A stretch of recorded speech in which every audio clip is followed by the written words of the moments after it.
The Trumpet Daily program begins right now. Today's world news, what it means, where it's taking us. I bring you the one and only possible message of world peace. This is a message of hope, tremendous hope.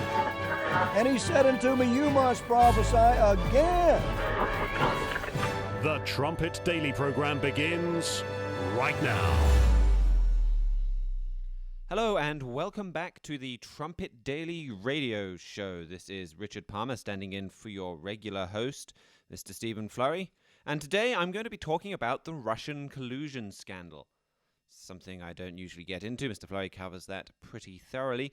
But there's a fascinating European angle to it that I think you will not have heard much about, but could have a very important impact on the world. We'll get to that shortly. But first, and closely related to that, today is Election Day. And so is tomorrow, and Saturday, and Sunday, because we're talking about European Parliament and elections. And of course, the EU could not agree on just one day to hold elections, so they're stretched over 4. The UK and the Netherlands will be voting today. We'll talk about some of the ramifications for Europe later, but it could have some major implications for the UK. The Brexit party, led by Nigel Farage, is forecast to win, which is pretty incredible. This party didn't exist a few months ago, has pretty much come together. Nigel Farage, he used to lead UKIP. He left UKIP. He didn't like the direction that they were taking. He went and he founded his own new party. And they seem set to become by far the biggest in these elections. The Conservative Party are forecast to do incredibly badly, potentially even coming in 4th place. And if that happens, if we see this, the governing party going in 4th place, the Brexit party winning by a landslide, well, if that happens, that will be a big moment for British politics. Alex Massey had an article for CapEx yesterday. British politics is broken and about to get a lot worse. He wrote, "These elections to the European Parliament are going to be a massacre, a moment when the inadequacies of both traditional parties are all too evident. This is going to be ugly and little good can come of it." He went on to write, "In one sense, it will be a moment of catharsis. The elections are dominated by Brexit and the failure of our political class to find a solution that both upholds the referendum results and guarantees a measure of continuity that, amongst many other concerns, would reassure British businesses that there are at least some adults in the room." He writes that these elections will be a collective howl of despondency, a national declaration that this should not be as good as it gets, that there must be any alternatives. And that's what you see when you see these new parties winning huge amounts of votes, when you see the two main parties, Labour and Conservative, both forecast to do incredibly badly. It's a cry for, as he said, some alternative, any alternative, because just about all of the mainstream leaders have let the nation down. Well, we'll see what happens, but the elections will probably show, like I said, this extreme level of dissatisfaction with the way the UK is governed. And with these elections and with the run-up to these elections beginning today, we saw a lot of drama in UK politics this week. On Tuesday evening, Prime Minister Theresa May outlined her latest plans for Brexit, and that triggered a scream of outrage from her party. She said that she's going to take her deal that she's agreed with the European Union, that the Parliament has rejected 3 times. She's going to put it to Parliament a 4th time. But to try and entice some Labour voters to support it, she's going to include a provision this time when she puts it to Parliament that would pave the way for a second referendum. And not just any second referendum. A rerun of the first referendum would be bad enough. We were told then, do you want to leave the EU? And there were all of these politicians. If we had a bit more staff in this morning, I probably would have looked up the sound bites, but we're a pretty short-handed ship today. But we had all of these leaders saying, well, this is a once-in-a-lifetime vote. think carefully about which way you vote, because there's going to be no second chances. You're not going to be asked again. They said, we're going to respect the outcome of this vote. Whatever happens, that's it.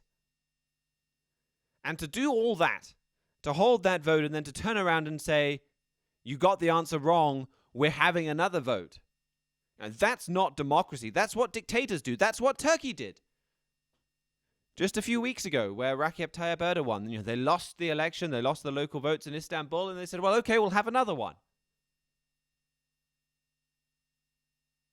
That's behaving like a dictator. But what the redo that, we haven't seen the text of the bill yet, but the redo it sounds like she wants is even worse.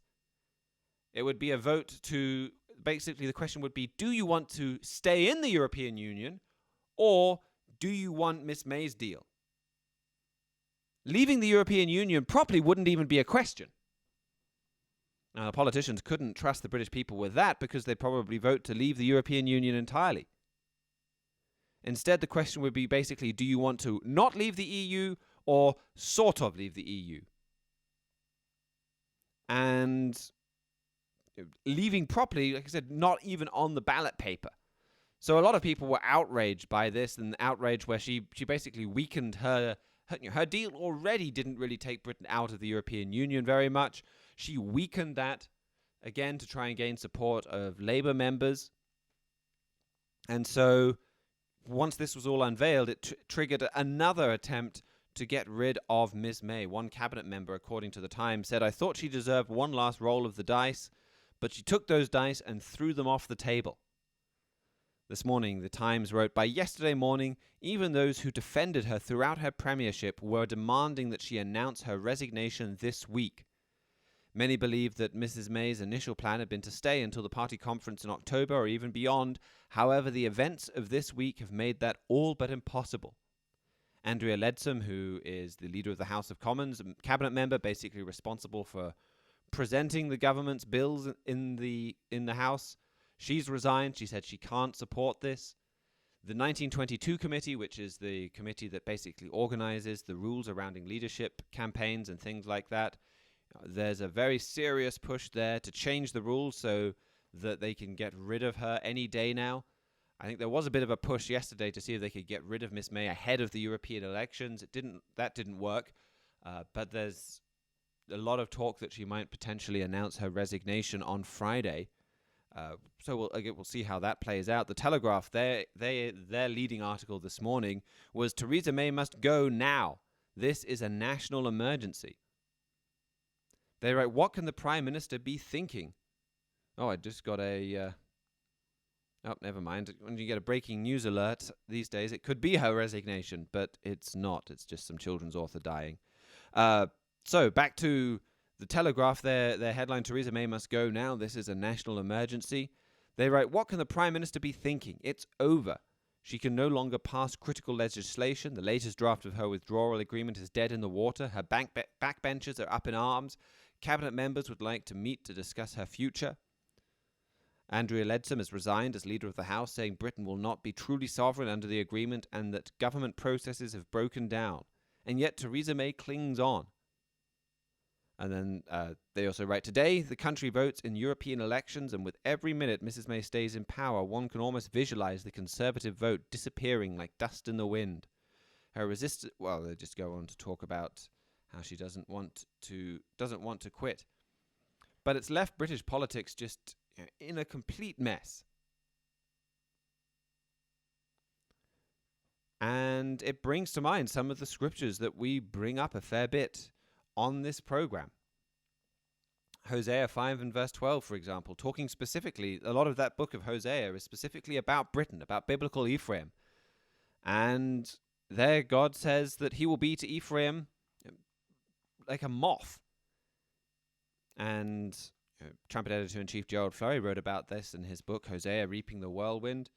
And he wrote, a moth-eaten garment looks good in the closet, but take it off the hanger and it falls apart. God says Britain is like a moth-eaten garment. Even though certain things may look good on the surface, it is ready to fall apart. And that's what we saw with Brexit, where, okay, we voted to leave the European Union, and there were a lot of very hopeful statements. how we can move on now and take control of our destiny. And the sun is shining, and we've broken into the sunlit uplands. Yet the test comes, and it's the political system just about all falls apart.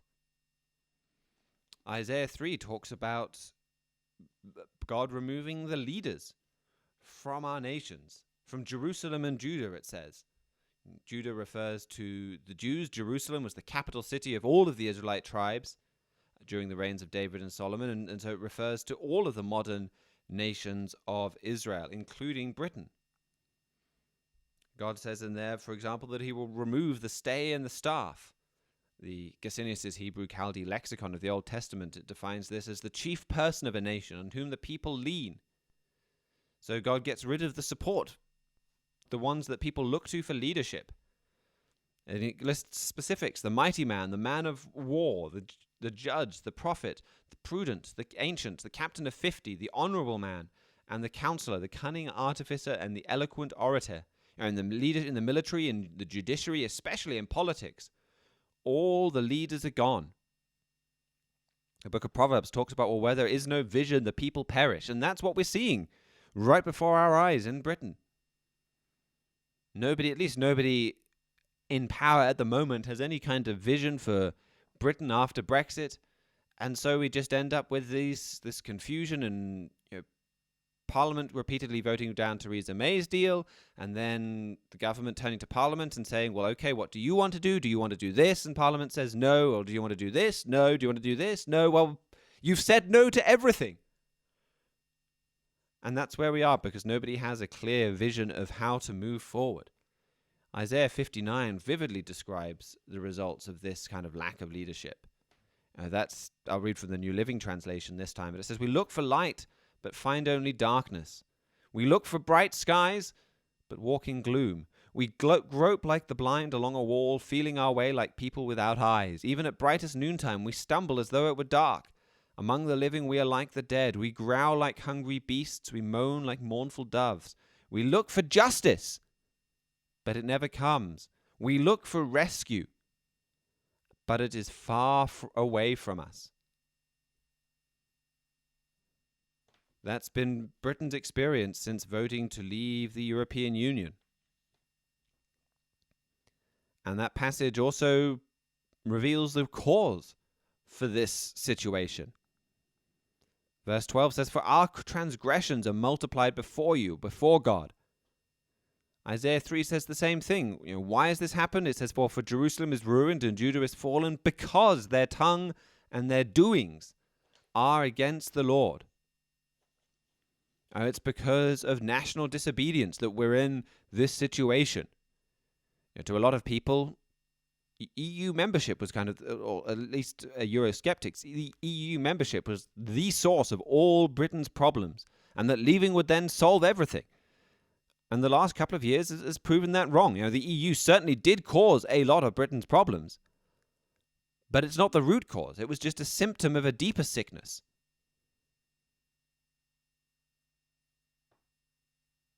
Britain voted to leave, or join the European Union in the first place because of that sickness. The nation's embrace of sin, the nation not trusting God. And so now we voted to leave the European Union, but we've done nothing to fix those deeper problems. And so we still see this chaotic mess. Trumpet Editor-in-Chief Gerald Flurry talked about this in the September 2017, his cover article for the Trumpet print. He wrote, many people in the UK were optimistic about the future last year when voters chose to leave the European Union, but things have gotten very messy. He writes, it has taken a few generations for the magnificent British Empire to fall from being the greatest empire in history, but 2017 has been unusually bad. Why? And we've seen each of 2018 being bad as well. 2019 too. And that article goes on to describe why God has sent curses on this nation, why those curses are coming faster than ever. Now, God does have great plans for Britain. It was he that made it the greatest empire in world history. And that wasn't just well, it was a blessing given to the descendants of Abraham, but he wanted Britain to serve as a model nation. If you look in Deuteronomy, he says that he wanted, Deuteronomy 4 verse 8, he wanted the descendants of Abraham, he wanted his people Israel to be a people that would cause others to look at them and say, and what nation is there so great that has statutes and judgments so righteous as this law that I set before you? He wanted them to be an example to other nations. But that's not what we ended up being. Instead, we've ended up being an example of disobedience and sin. And so now, well, God is correcting us. He's correcting America. He's correcting all the nations of Israel.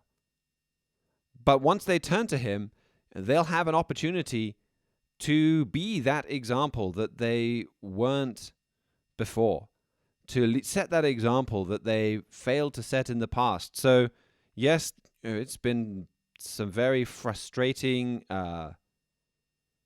times just to see all of this fall apart. But there's a very strong, very powerful reason for it.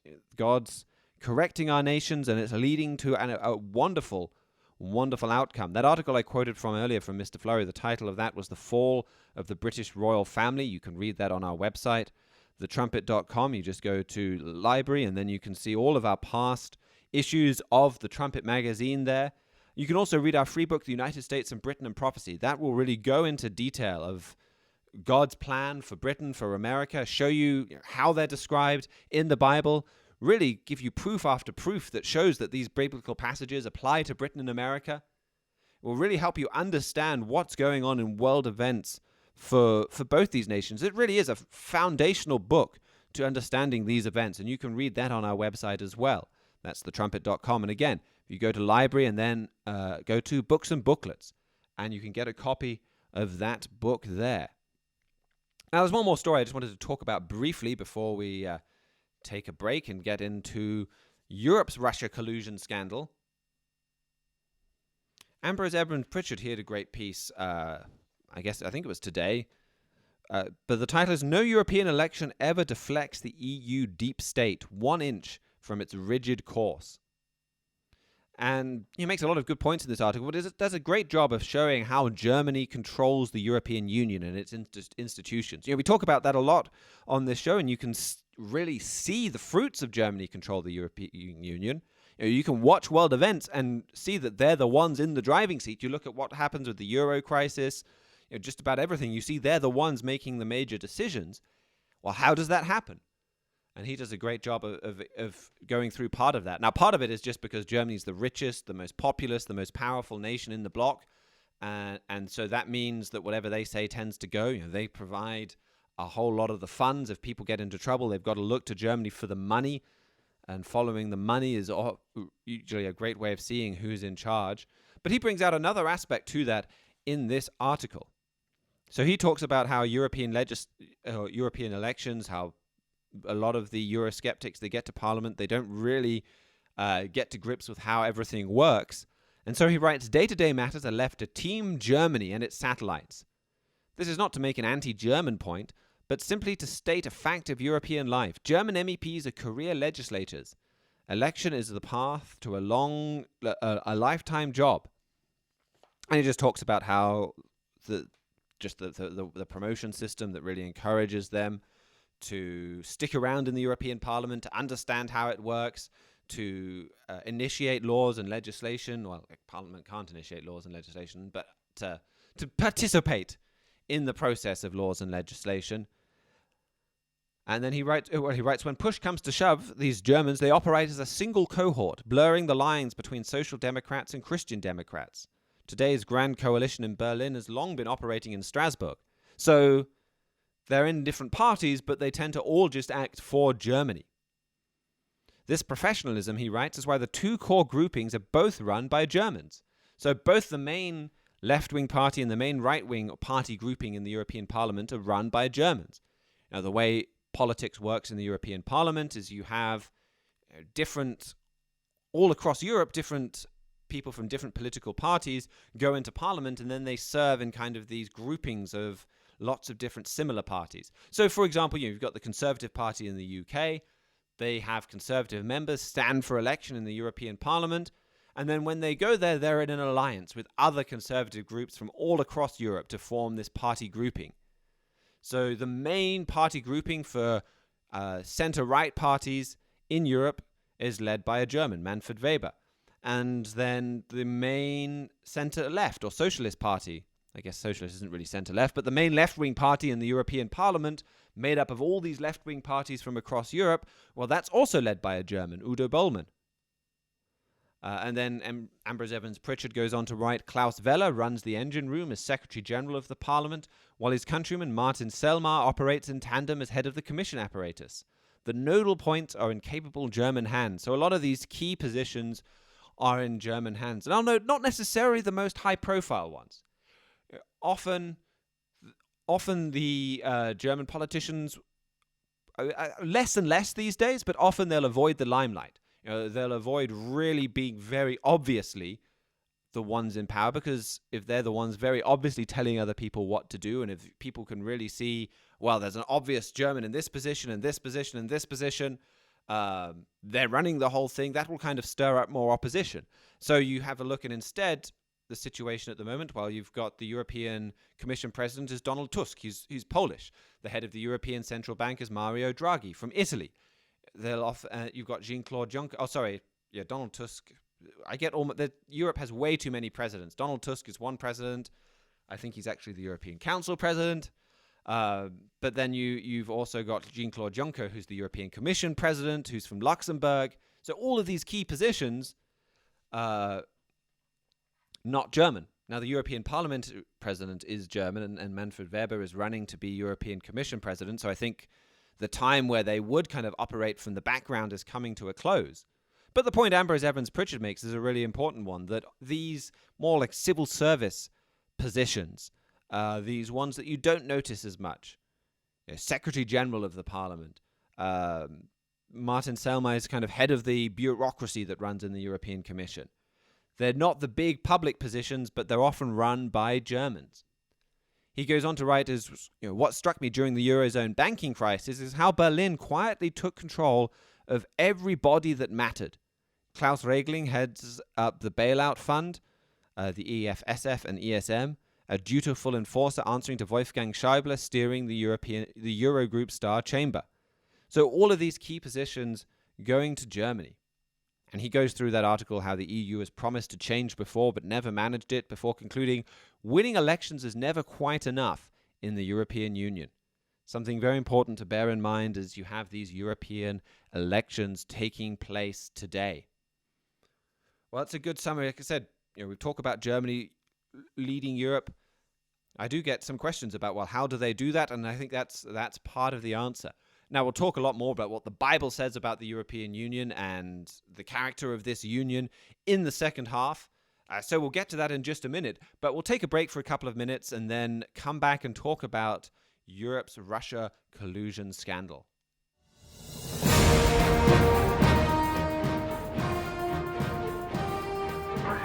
This is KPCG FM, and this is the Trumpet Daily.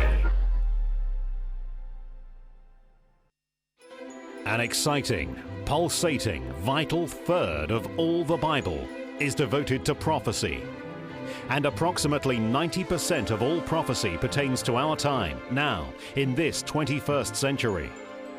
It is a warning to us, to our English-speaking peoples, of immediate life and death import.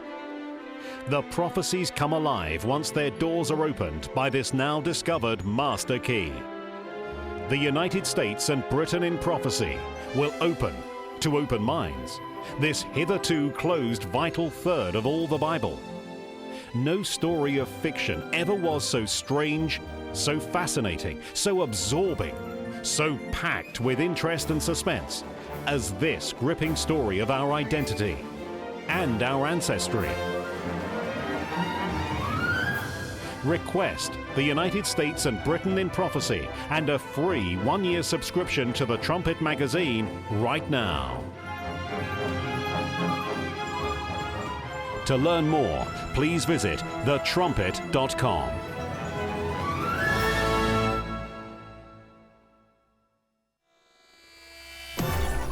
This is KPCG FM, and this is the Trumpet Daily.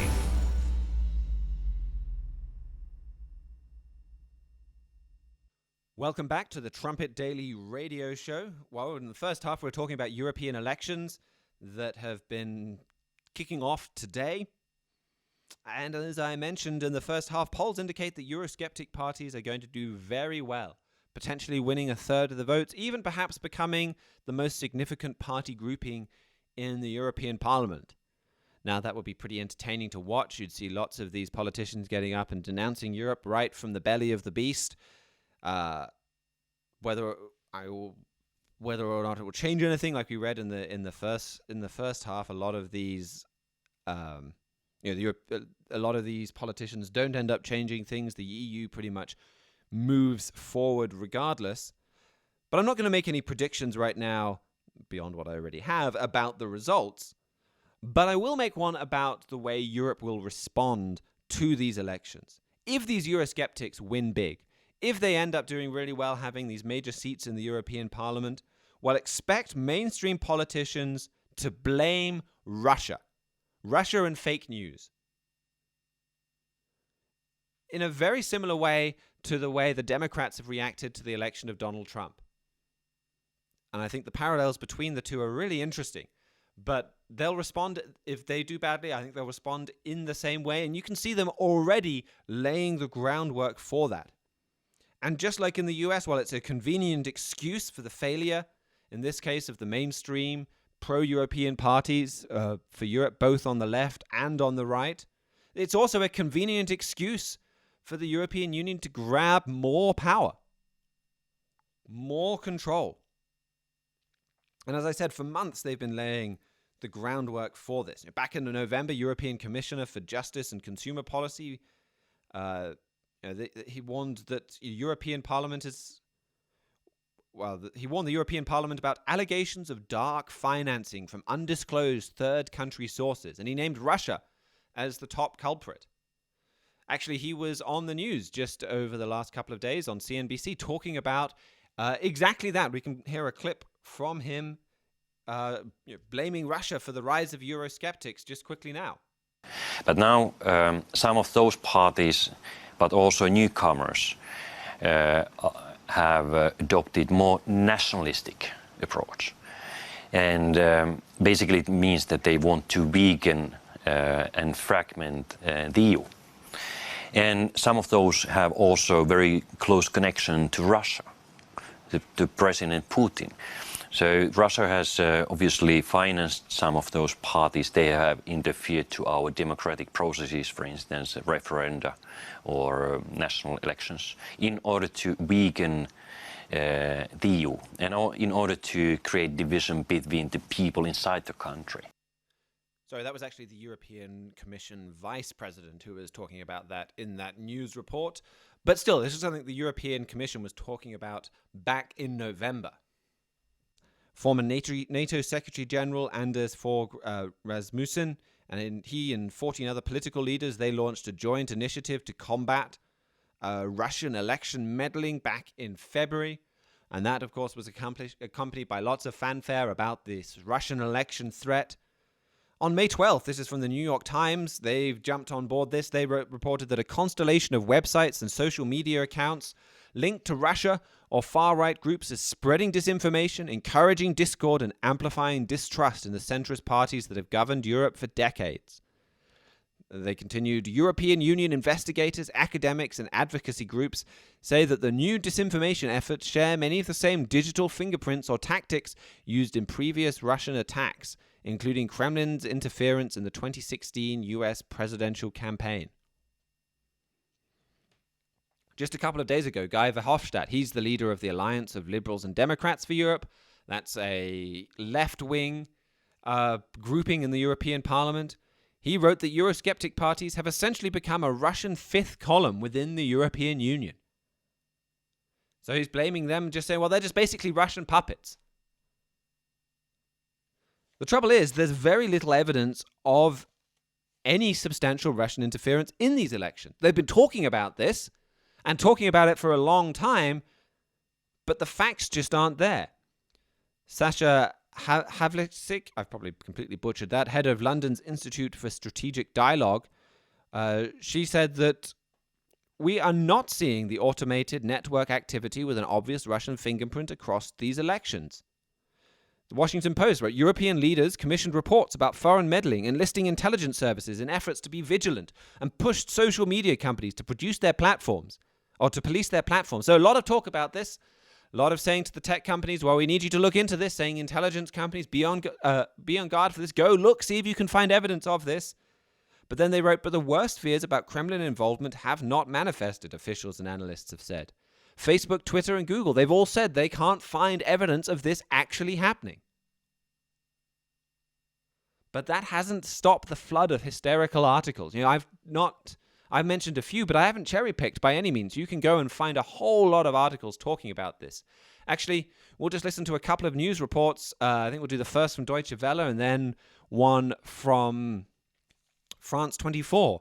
Just again, from the last couple of days, talking about how Russia is about to steal this election. Bienvenue à tous. Welcome to Reporters Plus here on France 24, our in-depth look at the stories that matter. In this edition, we investigate the claims of Russia's attempts to influence and undermine the democratic system in Europe. France, as one of the pillars of the European Union, continues to be a target. Russian international media has been engaged in a campaign to promote the far right and try to destabilize French society. And from their coverage of the Gilets jaunes to the European elections, we've uncovered a bias in storytelling and coverage aimed at promoting anti-EU views. Our journalists have spoken to eyewitnesses who've seen the infamous Russian internet troll factory from the inside and the proof that it's a project linked directly to the Kremlin. Its aim: create fake accounts, spread fake news, spread it even further via dubious websites. Our reporters Catherine Norris-Trent, Julie Dunkelhoff, Anya Stroganova with this report, a joint investigation by France 24 and Deutsche Welle. So this idea of Russia stealing the election has been all the rage all over the media in and from European officials in the run-up to this election. Now, I don't deny that Russia has tried to influence elections and spread fake news. I've written on this myself for years, going back long before Donald Trump was even a parliamentary candidate and before the media jumped on board of this. You know, they do have Russia Today and Sputnik and these government-owned news organizations that do basically put out the news according to Vladimir Putin, that do subtly twist and distort facts to try and prevent a false narrative, that give you basically what Putin wants, the worldview that Putin wants you to have. And yeah, I think these have had an effect in the world, especially in certain Eastern European countries. Maybe if you look at the east of Ukraine, Moldova, and down into the Balkans, where for some people, Russia Today and these other Russian-backed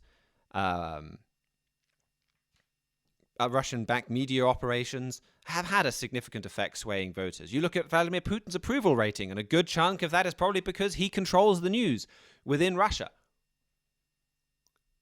So sure, Russia does try to deceive. They do spread fake news, and it has had some effect. But at the same time, when you look at what's going on, well, both in the United States, it's not, and I think that's proven now with what we've seen from the Mueller report, with even some of the statistics that have come out. It's not had a significant effect in terms of tilting an election there. Maybe they tried, I think they did try just to spread confusion and debate, which they've succeeded on, mostly more because of the Democrats have been blowing this whole thing up, and they've helped it succeed probably beyond Russia's wildest dreams. But in terms of influencing elections within the West, there's very little evidence they've really changed many people's or anybody's vote at all.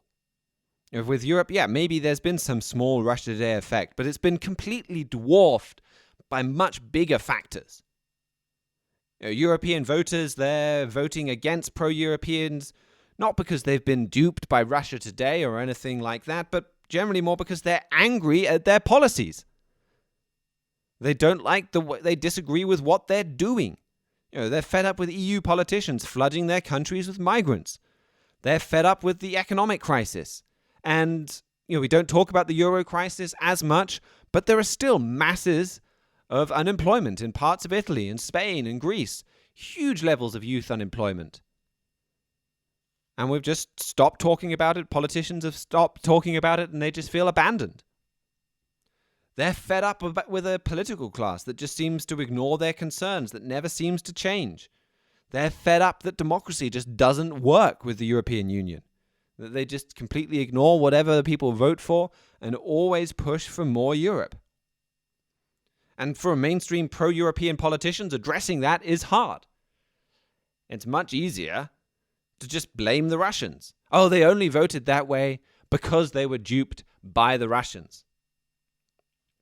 And besides, if Russian collusion is something that we need to be worried about, and as I said, I think it is to a certain extent, well, there's much bigger, much more important, much more dramatic collusion to point to. Point the finger instead at Germany's government and their pipeline dealings with Vladimir Putin. With the fact that it's not Eurosceptic parties, it's not parties that want to leave the European Union, it's Angela Merkel that's working closely with Vladimir Putin to build this pipeline under the North Sea to Germany. That is doing this deal that will allow Putin, will allow Russia to have much, much greater control over Eastern Europe. It's going to allow them to be able to cut off natural gas supplies to Poland, say, or to Ukraine, or to all of these countries in Central and Eastern Europe, and then continue supplying Germany. That's a major collusion scandal. The Poles have taken to calling this the Molotov-Ribbentrop 2 pipeline, after that pact between Hitler and Stalin, where the two of them just, sold out Eastern Europe, divided it up between them. That's some real Russian collusion scandal to investigate and to get worried about what's going on with Europe. That's where Russians are colluding for real effect. You can read more about that, actually, from our editor-in-chief, Mr. Flurry, in Germany and Russia's Secret War Against America, an article he wrote in the September 2018 Trumpet print edition. As he brings out in there, you've also got a former German chancellor playing a major role in in Gazprom, this Russian-owned company. And he's there. He'll attend Vladimir Putin's birthday party. He's good friends with Putin. So yes, some of these Eurosceptic parties may be getting a bit of financing from Russia, as well as lots of financing from other places too. But what about Angela Merkel's party? What about Gerhard Schroeder, that's best pals with Putin? So you've got these mainstream parties and politicians in Germany's own government brazenly accusing others of colluding with Russia while colluding with Russia themselves. Bit like the Democrats in the United States. And we saw this in Britain's Brexit referendum. Here's just a quick clip from former Labour Party Minister Ben Bradshaw talking about Russia's role in the Brexit vote. I don't think we have even begun to wake up to what Russia is doing when it comes to cyber warfare. Not only their interference, now proven in the American presidential campaign, probably in our own referendum last year. We don't have the evidence for that yet, but I think it's highly probable. Certainly in the French presidential election, they will be involved, and there are already serious concerns in the German Secret Service that Russia is already interfering in the elections coming up. We've got to wake up to this. When are we going to wake up to this? So, there he's saying, well, it was Russian cyber warfare that caused Britain to vote Brexit. It wasn't that people wanted to leave the European Union. It wasn't that the European Union had been bad for Britain or any of those things. It had to be Russian cyber warfare. The Guardian, since Brexit, has kind of begun this descent into bizarre left-wing conspiracy theories about Brexit and Russia. They even had an article claiming that Nigel Farage was ferrying data between Donald Trump's campaign and the WikiLeaks founder Julian Assange on a USB stick as part of kind of one vast Russian conspiracy to steal both the Brexit vote and the United States presidential elections. There was a London School of Economics professor. He even claimed that Russian interference means that the Brexit referendum is invalid. We need a second referendum because Russia stole it. And again, this is despite the fact that there are no facts here. Russia went, Twitter went, and the government got Twitter to go and look into, okay, well, we know there's this Internet Research Institute in Russia, and they've got this operation to try and influence elections. Well, how many people with links to Russia, how many accounts were there tweeting about the Brexit vote? And the number came back 105. A tiny amount. Then they went to Facebook, and they got Facebook to look into, well, how much money did these groups linked to Russia spend on the Brexit referendum? And Facebook came back 73p. Not even a pound, just 73p. That doesn't even come to $1 in US money. 73 pence on Facebook ads. They reached a total of 200 people. That's really an election swinging effort there. Now, it is ridiculous. It can be frustrating. But there is a sinister side to all of this. In December, the EU announced that it was launching a war on fake news. So here now, all of these accusations of Russian interference, well, it's the perfect excuse for the EU to come along now and to start to overrule democracy. Again, just like you see in the United States, with the Russian scandal being tried to use as an excuse to bring down the president that won an election. Now, Channel 4's Fact Check, they are far from a Eurosceptic institution. They went through they looked at the European Union's announcement on a war on fake news, and they were quite concerned, actually. They wrote that some officials clearly believed that the battle against misinformation was actually a battle against Eurosceptics. They saw their mission in this fight as defending the EU and its institutions. The European Parliament's Vice President, they wrote that he laid this out in stark terms, admitting that the campaign against fake news should aim to stop certain politicians from winning seats in the EU's next election. So that's what this is really about. It's not about stopping things that are not true. It's stopping people that those at the top of the EU don't like winning seats. It's about manipulating democracy. It went through all of the EU's own documents that outlined their wars against fake news, and they concluded that the effort, quote, seems explicitly designed to protect the EU and its institutions and stop Eurosceptic politicians making progress in elections. That's what this is really about. Now, how much more are they going to step that up if European politicians make great strides this week? If they do really well.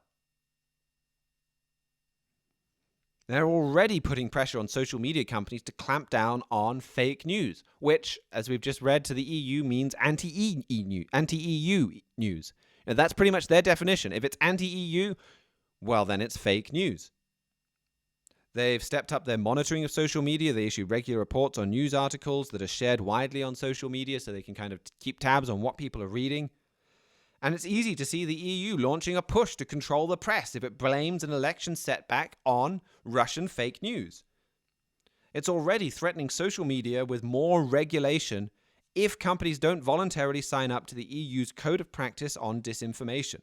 So when we look at everything the EU is doing to try and clamp down and make disinformation illegal, well, it's useful to ask, what does the EU define as disinformation? And we can know exactly, because in 2015, the EU set up its EU versus Disinformation campaign and launched its Disinformation Review, where it takes what it says as disinformation and labels it and says, this quote here, this statement is disinformation. So let's have a look at what the EU labels as disinformation. So here's one quote from their website that they labeled as disinformation. The European Commission is one of the most undemocratic institutions. These people, EU commissioners, were not elected by anyone and are not accountable to EU citizens. So that's disinformation. The trouble is, It's true. I mean, I guess the European Commission, one of the most undemocratic institutions, well, that's kind of subjective. It's hard to quantify how undemocratic an institution is, so it's hard to label that either true or false. But then that next point, well, European Commissions, when they're not elected by anyone. That's not how they're appointed. They're generally kind of civil servant or bureaucrats that are appointed by national governments. And nobody really pays much attention to who they are. Yes, the European Parliament can veto them. They can veto their appointment. They can't recall them. So just being able to potentially veto an appointment, that's not democratic accountability. They can't recall, they can't bring them back if they disagree with things that they're doing. And, well, there's a big question about, is the European Parliament itself democratic? Can it be Can you have a democracy when you don't have... there's two words in democracy: crassy, power, demos, people. And when you don't have one group of people that have committed to make common sacrifices to each other and have a system of common government, you can't really have shared power, and you can't have a democracy in a meaningful sense. I mean, I'm going off on a tangent a bit there. But the point is, that's not fake news. European commissioners, they're not elected. They're not accountable. That's true. Here's another example. The European Parliament is a place of corruption. Voting in the election is worthless. Well, that's true. European Parliament is a place of corruption. There have been a whole number of news stories that have demonstrated that the European Parliament is corrupt. And the rebuttal by the EU Disinformation Review doesn't even begin to address the issue of corruption. But there was a news story just about a month ago about European Parliament members. They're allowed to claim money for running an office in Brussels, so to help them do their job. And the EU Observer did an investigation, and they found that a bunch of these MEPs were running fake offices. When they asked them the address, they gave them places that didn't exist. I think 1/3 of them, they did some survey, either didn't list the address of their office or had a fake address for their office. They're claiming money to run offices that don't exist. And it could be 1/3 of them doing that. That's corrupt. There's been a whole bunch of things done on the way that they've finally clamped down on it, but it used to be common for MEPs to claim that their wife was their secretary, which gave them an opportunity to pay them directly out of the European Parliament budget. And they'd often find that these people they were paying were doing no secretarial work at all. There was a big scandal of huge numbers of European Parliament members just, they get to claim an allowance every day that they're in Parliament working. And there was this big scandal of European parliamentarians. They show up, they sign the book to show that they're there, and then they leave again. The only thing they do is to sign up to get their money, and that's it. And this is an institution where they vote themselves all kinds of generous perks, and they get all kinds of just incredible subsidized or free food. It's an absolute racket. They submit dodgy expense claims. They pay a special low rate of tax that nobody else in the European Union pays. They get a special low rate. By any objective measure, it's a corrupt place. It is a place of corruption. But that, according to the EU Disinformation Review, well, that's fake news. Here's another one. Voting in the European Parliament elections will bring no benefit to the Latvian people. That was labeled disinformation. That was labeled fake news. Well, apparently the EU can see into the future. That forecast they've said is fake. And the list goes on. Like I said, those are examples just from the last couple of months. And so that's the kind of story that the EU wants erased from social media. And pretty soon, print media. That's fake news. That's disinformation, according to them. And if social media companies, if they don't get rid of those stories now, well, EU legislators and bureaucrats said they'll pass laws or enact legislation to get rid of that. So soon you might not be allowed to call European leaders corrupt. Well, that's fake news. You can't say that. You can't call the EU undemocratic soon. You say that on social media, well, that might be labeled disinformation and banned. Or if you deny that if you even deny that the European Union brings benefits, if you say, well, there are no benefits from the European Parliament, or there's no benefits from Europe, there's no benefits to vote, well, that's disinformation. Europe brings benefits. That's absolutely, unquestionably true. That's what they're starting to put, or what that's already the kind of guidelines they're giving to social media companies. We want you to get rid of this, or we're going to regulate you more. And, well, this EU versus disinformation campaign, it used to be even worse. Even the Dutch Parliament complained about it. They called for it to be shut down because it was flagging up true stories as fake news. Now, the EU, once they got that telling off from the Dutch Parliament, they did step back a bit. They got reported to the European Court of Justice, and there's a bit of a court case as well. So they're being more restrictive with what they label fake news. And what we looked at was the more restrictive version. Those 3 examples I gave you was from them being more restrictive on what they labeled fake news. Before then, it was just about anything that was critical of the EU was just labeled fake news. Now, Europe's latest law cracking down on social media, that's the cover article of the latest Trumpet edition that just went online last night. And in the cover article for that, Germany's getting control of the internet. Trumpet editor-in-chief Gerald Flurry, he wrote, Germany's ambitions for the internet should concern everyone, even those who don't have a computer.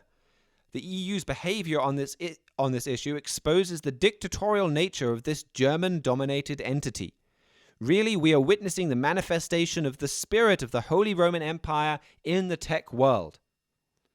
And we see the same spirit in this European version of the Russian collusion scandal.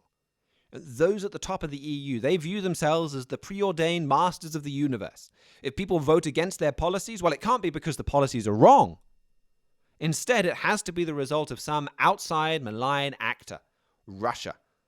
While in the public, well, they can't be trusted to choose for themselves what they read. If they do that, well, they might get the answer wrong. And by voting against the EU, they've proven, well, they're too stupid to be trusted to have that responsibility of choosing what news articles they read. To help them vote in a more educated way, well, the EU has to select what news they're presented with. And thus, each setback of the European Union becomes just yet another reason for the EU to do more. And it's exactly the same spirit that you see in the Russian collusion scandal in the US. Those opposed to President Donald Trump see themselves as the smart, sophisticated, default leaders of America. If they lose an election to someone like Mr. Trump, well, again, something's badly wrong. That's not the natural order of things. Well, it couldn't be that they've made a mistake. Well, it must be Russia. And they need a way to regain power. Because, well, if they're not in power, then obviously things are going to go horribly wrong. And so, again, well, blaming Russia, that's the convenient way of doing that. And the Bible clearly explains the EU's behavior. It's in the early stages. I don't want to say very early, because it's getting pretty developed, but the early stages of an empire that's risen in Europe repeatedly. The Holy Roman Empire. Here's what Mr. Flurry said on A Key of David on this social media regulation a few weeks ago. Mr. Habsburg also said, we possess a European symbol which belongs to all nations of Europe equally. This is the crown of the Holy Roman Empire. See, they have that symbol, they have that crown and all the crown jewels and all that, and all they need now is their Charlemagne to sit on that throne, and then he will have the crown and the crown jewels and all of that. See, Hitler he called his empire the Third Reich. Charlemagne's was called the First Reich, or the First Empire. That's what that means. They don't want, Germany wants more than just to rule a nation, their own nation. They want an empire. That's what this is all about. They want to control the internet. And do you suppose they want to control the world? Well, the Holy Roman Empire has made an attempt to do just that every time it's risen. Now, we ought to think about that. The spirit of Charlemagne has returned. So the spirit of that empire is all about control. And that's what they want with that's could well be the outcome. Well, that's already what they're pushing for with this whole fake news issue. And if they lose the election or they do badly in the election, something they'll push for even more control of what people read, what they see online.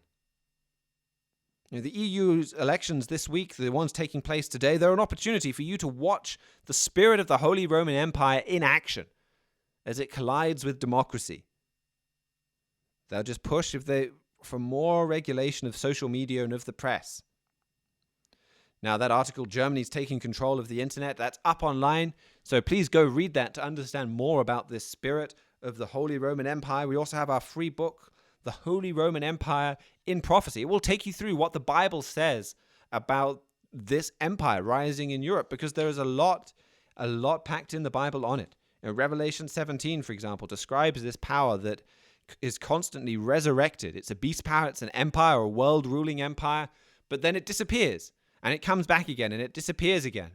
And so we can look back at history and see when this empire has been ruling in the past, and we can see what it was like then. And that tells us a lot about what it's going to be like soon. It tells us about the spirit and the character of this empire. And it is all about control. It is one that won't brook any opposition. And you see that spirit rising in Europe today. You see that spirit with the latest social media regulation that Mr. Fleury talks about in that article, the way they want to control what goes up on these different social media platforms. And you see that spirit in the way that they react to democracy, to criticism. Well, if anything's against us, it must be fake news. We must stop people saying that. It's the spirit of this Holy Roman Empire coming right back up before your eyes. So you need to understand that history. You need to understand what the Bible says about it. And that's laid out clearly and in great detail in that book, The Holy Roman Empire in Prophecy. You can get that on our website, thetrumpet.com. Again, top right-hand corner, library, books and booklets. And we'd be more than happy for you to send you a free copy of that. Well, that is about all I have time for today. Thanks for listening. Please do tune in tomorrow, where I believe Mr. Dwight Falk will be covering this show from our headquarters campus in Edmond, Oklahoma. Please do keep in touch. You can email us at kpcg or td@kpcg.fm. You can also leave us an audio comment at thetrumpet.com. Just click on the Trumpet Daily radio show box on the right there, and you can make a recording for us. Well, thanks for listening. As I said, tune in again tomorrow here on KPCG at 101.3 on the FM dial in the Edmond, Oklahoma area, and online at KPCG.